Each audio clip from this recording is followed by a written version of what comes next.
आज सुनते हैं समीर और आरव की कहानी। ये दोनों ही बचपन से बेस्ट फ्रेंड्स थे और कहते हैं ना, दोस्ती का असर होता है। तो दोनों की ही लाइफ कुछ खास नहीं चल रही थी। समीर हर सुबह 10 बजे उठता था, फोन चेक करता था, दिन भर रील को स्क्रॉल करता था और बिना किसी प्लान के काम करता था। उसके बाद रात कब हो जाती थी उसे पता ही नहीं चलता था, लेकिन रात में वो सोते वक्त बस एक गिल्ट महसूस करता था। एक गिल्ट की आज तो मैंने काम नहीं किया, लेकिन कल से करूंगा। एंड समीर का जो बेस्ट फ्रेंड था आरव, उसका भी कुछ ऐसा ही रूटीन था। लेकिन तभी उसने सीक्रेट 100 डेज प्लान को पढ़ लिया। इसको पढ़ने के बाद सबसे पहले जो उसने चीज की वो थी समीर से कांटेक्ट करना कम कर दिया, क्योंकि ये तो हम सब जानते हैं कि संगति का कितना असर होता है। एंड इस 100 डेज के सीक्रेट प्लान को फॉलो करने के बाद समीर और आरव में आसमान जमीन का फर्क था। जहां समीर अपनी लाइफ में अभी भी कंफ्यूज्ड, एंग्शियस और स्टक फील कर रहा था, आरव की लाइफ में थी क्लैरिटी, उसके अंदर थी हाई एनर्जी, उसके अंदर था सेल्फ बिलीव। और इसी के चलते चाहे पैसे में हो, चाहे रिलेशनशिप में हो या फिर पर्सनल लाइफ में हो, आरव समीर से बहुत आगे निकल चुका था। एंड आई एम श्योर कि अगर आपको भी एक ऐसे ही स्ट्रॉन्ग प्लान की जरूरत थी तो ये 100 डेज प्लान आपको A to B ट्रांसफॉर्म कर सकता है। क्योंकि किसी महान इंसान ने कहा है कि एक हैबिट को डेवलप करने के लिए 21 डेज चाहिए, लेकिन खुद को पूरे तरीके से चेंज करने के लिए आपको सिर्फ 100 दिन चाहिए। बहुत कम लोग ही होंगे जो इस वीडियो को साल खत्म होने से पहले देखेंगे, लेकिन जो लोग देखने वाले हैं उनके लिए विदाउट वेस्टिंग एनी टाइम चलिए सीखते हैं।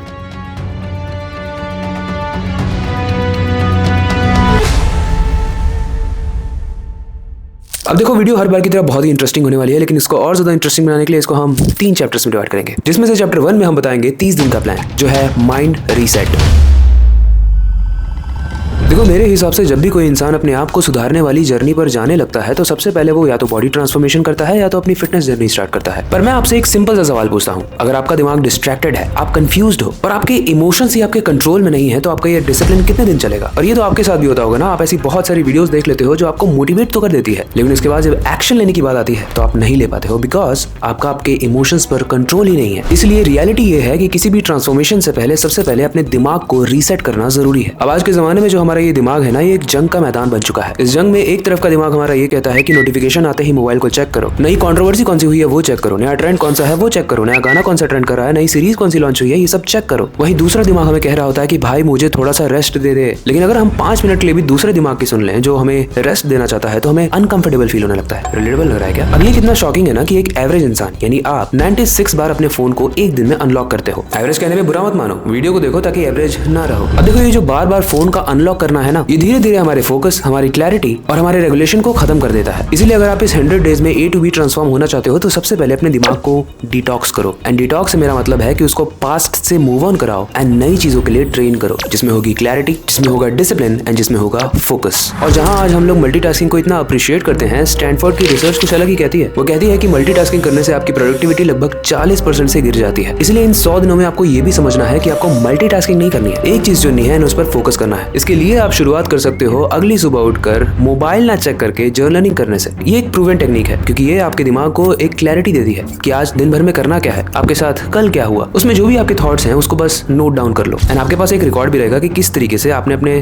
थॉट्स में प्रोग्रेशन किया। अब ये जो स्टार्टिंग के 30 डेज होने वाले हैं, ये कोई परफेक्शन का टाइम नहीं है, ये सेल्फ अवेयरनेस का टाइम है, ये सेल्फ अवेयरनेस के प्रैक्टिस का टाइम है। इस 30 दिनों में जो भी वीकेंड आता है उसमें आपको बोर होना है। आपने सही सुना, हो सकता है उस दिन आपकी ऑफिस से छुट्टी हो, कॉलेज से छुट्टी हो, स्कूल से छुट्टी हो, लेकिन आपको बोर होना है। आपको कोई भी ऐसा काम नहीं करना है जो आपको एक्स्ट्रा स्टिमुलेट करे, क्योंकि अगर आप बहुत एंटरटेनिंग काम करोगे तो वापस से आप उसी लूप होल में फंस जाओ। उसके बाद छोटी छोटी हैबिट्स डालनी है, जैसे उठने के बाद अपनी बेड मेकिंग करना। ये छोटी चीज आपको अचीवमेंट फील कराएगी। ट्रस्ट में, जब आप अपने घर का बेड बनाओगे ना तो आपके पेरेंट्स आपको अप्रिशिएट करेंगे, एंड जब वो आपको अप्रिशिएट करेंगे इतने सारे सदियों के बाद, तो आपको बहुत अच्छा लगेगा। वैसे लास्ट टाइम आपके पेरेंट्स ने आपको कब अप्रिशिएट किया था? इसका आंसर ही नहीं होगा कोई। खैर, मान लेते हैं कि आपने अपने आप को झेलना सीख लिया, यानी इस बोर्डम को आपने ओवरकम कर लिया, आपने एक्स्ट्रा स्टिमुलेशन वाली चीजों को कम कर दिया। अब इस 30 दिन में अपने बारे में अवेयर हो चुके हो और अच्छी अच्छी चीजों को अप्लाई कर चुके हो, लेकिन उसके बाद भी डिसिप्लिन बनाना थोड़ा मुश्किल हो सकता है, जो थोड़ा सा मुश्किल हो सकता है, जिसको हम आने वाले चैप्टर 2 में डिस्कस करने वाले हैं। लेकिन वीडियो में आगे बढ़ने से पहले अगर आपने इस वीडियो को यहाँ तक देखा है तो इस वीडियो को लाइक कर दो, ताकि YouTube को पता चले भाई कि आपको ऐसी इंटेलेक्चुअल वीडियोस पसंद है। और अगर आपको ये वीडियो पसंद आई है तो ऐसी और इंटरेस्टिंग वीडियोस हमारे सीको ऐप पर अवेलेबल है, तो उसे जाकर डाउनलोड जरूर करना। अब आते हैं चैप्टर 2 पे, यानी बॉडी डिसिप्लिन।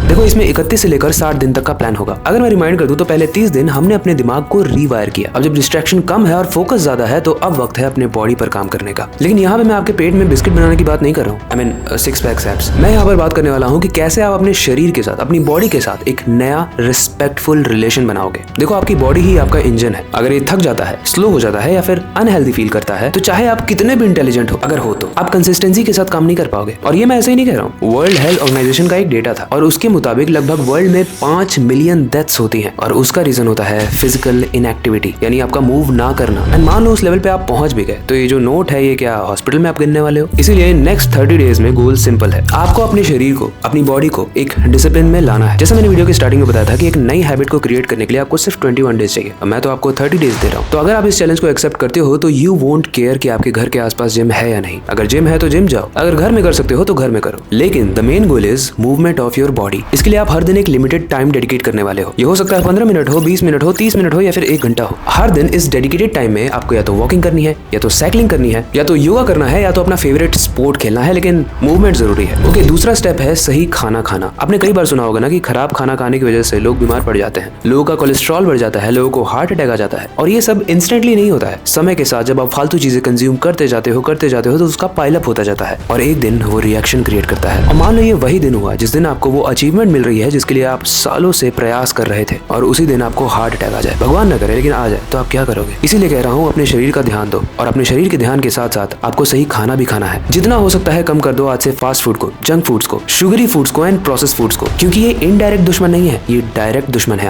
आपकी मील्स में जो मैंडेटरी है वो होना चाहिए fruits, vegetables, home cooked food, vitamins and minerals. इसकी बेसिक नॉलेज यूट्यूब पर फ्रीली अवेलेबल है, बस इंटरेस्ट जनरेट करने की जरूरत है। एंड आई एम श्योर कि अब आपको आ ही गया होगा। पता है एक रिसर्च के मुताबिक सिर्फ 2 वीक्स अगर आप जंक फूड या फिर फास्ट फूड से दूर रहते हो तो ये आपकी स्लीप और आपकी एनर्जी को एनहांस कर सकता है, एंड ये आप फील कर पाओगे। मतलब मैंने छोड़ के देखा है 2 वीक से and I can feel it. Okay, अब आते हैं तीसरे पार्ट पे जो है सबसे इंपॉर्टेंट, स्लीप। आप चाहे कितनी भी एक्सरसाइज या फिर हेल्दी डाइट को फॉलो कर लो, अगर आपकी नींद का कोई स्केड्यूल नहीं है और वो 7 से 8 घंटे की नहीं है तो बहुत कम चांसेस हैं कि आपका ये जो A to B ट्रांसफॉर्मेशन वाला सपना है ये पूरा हो पाए। स्लीप फाउंडेशन का एक डेटा पड़ा था जो कहता है कि अगर आपकी स्लीप अच्छी नहीं है तो आपके फोकस, आपकी इम्यूनिटी और आपके डिसीजन मेकिंग को ये बहुत बुरी तरीके से अफेक्ट करती है। इसीलिए जो सेकंड स्टेप वाला 30 डेज का चैलेंज है ना, ये सिर्फ एक चैलेंज नहीं है, ये एक प्रोसेस है जिसमें आप अपनी बॉडी के लिए ट्रस्ट बिल्ड करोगे और आपकी बॉडी भी आप पर ट्रस्ट करने लगेगी। इस 30 दिनों में आपको अपनी बॉडी को बताना है कि I am here for you, क्योंकि कसम से जब आपका शरीर आपका साथ देने लगता है ना तो कॉन्फिडेंस फाड़ के बाहर निकलता है। अच्छा, बहुत सारे लोग ये मत सोचने लगना कि मैं सिर्फ 30 दिन तक ही अपने शरीर का, खाने का और स्लीप का ध्यान रखने के लिए कह रहा हूँ। मैं 30 दिन इसलिए कह रहा हूँ क्योंकि 30 दिन आप रखोगे तो उसी में ही आपकी आदत बन जाएगी एंड इसके बाद आप चाह के भी अनफॉलो नहीं कर पाओगे। अब आते हैं चैप्टर 3 पे जो है सबसे पावरफुल, फोकस मोड।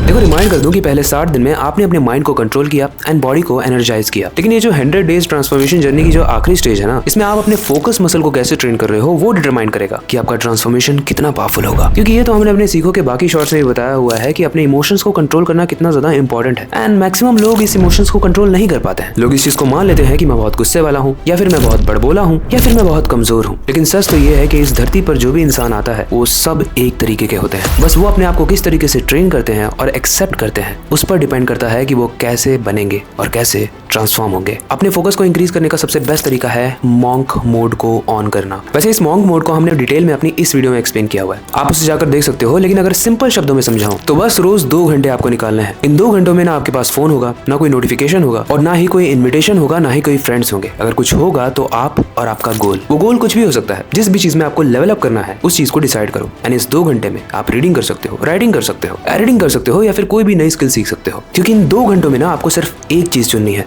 एंड इस एक चीज पर 2 घंटे तक डीप फोकस करना है। कैल न्यूपोर्ट करके एक राइटर थे जिन्होंने एक डीप वर्क का कॉन्सेप्ट दिया था। उन्होंने बताया था कि आप किसी भी काम को अगर एक क्लटर्ड फ्री एनवायरनमेंट में करते हो, और अगर आपको नहीं पता कि एक क्लटर्ड फ्री एनवायरनमेंट क्या होता है, तो ये एक ऐसा एनवायरनमेंट होता है जहां पर आपका रूम एकदम साफ हो और जहां पर एंट्री भी सिर्फ उसको ही मिले जहां पर उसका काम है, यानी सिर्फ आप। और जब आप इस डिस्ट्रैक्शन फ्री एनवायरनमेंट में काम करते हो तो आपकी प्रोडक्टिविटी और आपकी क्रिएटिविटी एकदम पीक पर होती है। इस फेज में जो मॉन्क मोड के बात करना है वो एक और चीज इंटीग्रेट करनी है और वो है रिफ्लेक्शन। इस 100 डेज ट्रांसफॉर्मेशन में 90 डेज के बाद 10 दिन बचते हैं और इस 10 दिन में आपको रिफ्लेक्ट करना है। क्या मैंने जो भी प्लान बनाया था वो मैंने पूरा किया? क्या मैंने मॉन्क आवर्स को पूरा किया? क्या मैं अपने लॉन्ग टर्म गोल से कनेक्टेड फील कर रहा हूँ? ये सेल्फ अवेयरनेस आपके फोकस को शार्पन करेगा। एक चीज ध्यान रखो, फोकस का मतलब ये नहीं होता है कि काम करो, फोकस का मतलब ये होता है कि आप सिर्फ एक काम करो, सिर्फ एक पॉइंट पे। और इस जर्नी को फॉलो करने के बाद जब आप पीछे मुड़कर देखोगे तो आप देखोगे कि आप क्या थे और आप क्या बन गए। अब ये जो 100 डेज का ट्रांसफॉर्मेशन प्लान है ना, इसने अच्छे लोगों की जिंदगी चेंज की है। लेकिन इस प्लान में ना एक ट्विस्ट है, एक ट्विस्ट कि अगर आपने इसकी कंसिस्टेंसी को एक दिन भी फॉलो नहीं किया, यानी लेट्स से कि आपने मॉन्क मोड का एक रूटीन बनाया जिसमें आपको हर दिन 2 घंटे देना है राइटिंग पर या एडिटिंग पे, उस दिन अगर आपने नहीं दिया तो ये वापस से स्टार्ट हो जाएगा। इसलिए बहुत लोग इसे कर भी नहीं पाते, लेकिन जो लोग कर लेते हैं और जो लोग ईमानदारी से करते हैं, अगर बीच में ब्रेक होता है तो वापस से स्टार्ट करते हैं, वो लोग अलग लेवल पे चले जाते हैं। एंड शायद समीर का जो दूसरा दोस्त था उसने भी यही फॉलो किया एंड आज वो अलग लेवल पे है। तो इस वीडियो में हमने बहुत सारी बातें की, जिसमें से चैप्टर 1 में हमने समझा कि किस तरीके से आप 1 से लेकर 30 दिन तक अपने माइंड को रीसेट करोगे। चैप्टर 2 में हमने डिसिप्लिन का इंपॉर्टेंस समझा और चैप्टर 3 में समझा कि फोकस मोड कितना इंपॉर्टेंट है। अब आते हैं इस वीडियो के सबसे एंड पार्ट, लेकिन सबसे इंटरेस्टिंग पार्ट पे, जो है कंक्लूजन। देखो, इस वीडियो को अगर आपने यहाँ तक देखा है तो आप 100 डेज कमेंट जरूर करना, और अगर आपने इस वीडियो को यहाँ तक देखा है तो ये मुझे बताने की जरूरत नहीं है कि आप A to B ट्रांसफॉर्म पक्का हो जाओगे अगर आप नेक्स्ट 100 डेज इस प्लान को फॉलो करते हो। इस 100 डे प्लान की यही खासियत है, सब इसे अपने हिसाब से मॉडिफाई कर सकते हैं, लेकिन उस मॉडिफिकेशन में हर वो चीज रखना जिसमें आपको बेस्ट बनना है। एंड अगर आप इस 100 दिनों को पार कर लेते हो तो हो सकता है आपको बीच में लगे कि बहुत टफ हो रहा है, आपका दिमाग आपसे खेले, लेकिन फिर भी अगर आप इसे पार कर लेते हो तो जब 100वें दिन पे आप अपने आप को देख रहे होगे तो आप इस वीडियो को थैंक यू कह रहे होगे। लेकिन मैं ये बताना चाहता हूँ कि जो भी ट्रांसफॉर्मेशन हुआ होगा वो इस वीडियो की वजह से नहीं हुआ होगा, वो हुआ होगा आपके विल पावर की वजह से। बाकी ये वीडियो यहीं तक थी, आई होप आपको पसंद आई होगी। अगर पसंद आई है तो इस वीडियो को लाइक जरूर कर दो। अगर आपके पास नेक्स्ट वीडियो के लिए कोई टॉपिक है तो आप हमें कमेंट सेक्शन में बता सकते हो। बाकी अगर आपको ये वीडियो अच्छी लगी है तो ऐसी और इंटरेस्टिंग वीडियोस हमारे सीखो ऐप पर अवेलेबल है, उसे जाकर डाउनलोड जरूर करना, आपको बहुत कुछ सीखने को मिलेगा। बाकी फिलहाल के लिए वक्त आ चुका है इस वीडियो को एंड करने का, नई सुपर इंटरेस्टिंग वीडियो पर काम शुरू करने का। लेकिन जाने से पहले मैं हमेशा की तरह एक ही चीज कहना चाहूंगा, अपनी क्यूरियोसिटी को डाय मत होने देना, नई चीजें सीखते रहना। मिलते हैं अगली वीडियो में।